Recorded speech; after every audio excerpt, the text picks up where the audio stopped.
you have two choices. You either embrace your wife as she is, or you suffer.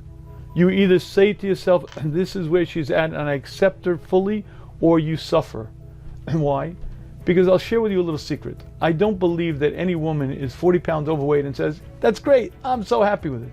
I'm sure she's much aware of it, and I'm sure that she would like to change, but guess what? Change is difficult. And right now, for whatever reason, she's not ready, she doesn't feel she has what it takes to do that. And any attempt that you're going to make to push her, to force her, is going to backfire. Number one, it's going to wreck the relationship. And number two, any motivation that she has because of your great marriage is going to dissolve because you're not going to have a great marriage. So your choice is either to embrace her as she is or suffer, because other than that, there are no choices. And this single idea, I think, is one of the most important in the success of marriage. My job is not to change my spouse. My job is not to improve my spouse. I'm not responsible for my spouse. My job is to serve my Creator as I'm supposed to. Now, in the case of this, where it's a health issue, right, it becomes much more serious, and it's certainly appropriate to sit down and discuss and offer every sort of remedy possible.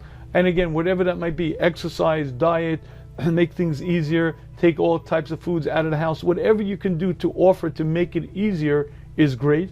And for you to be a support, and you should hold the pom-poms and cheer her on. But anything beyond that is going to A, destroy the relationship, B, is going to utterly backfire, because all you're going to do is create ill will, create anger, and create a tremendously divisive environment.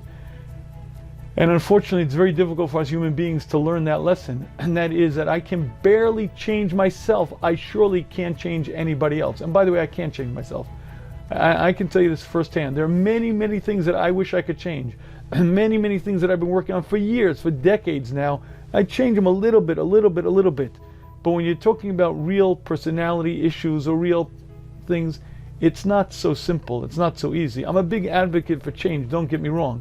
I said this last week, I'll say it again. I learn Musar every day, at least 30 minutes, maybe more. And that's all about change and personal growth. And I'm a tremendous advocate for that. And at the same time, you have to recognize that real change is very gradual, very slow. And it's very, very difficult for me to change me. It's impossible for me to change you. So the bottom line is you have to either embrace it or suffer.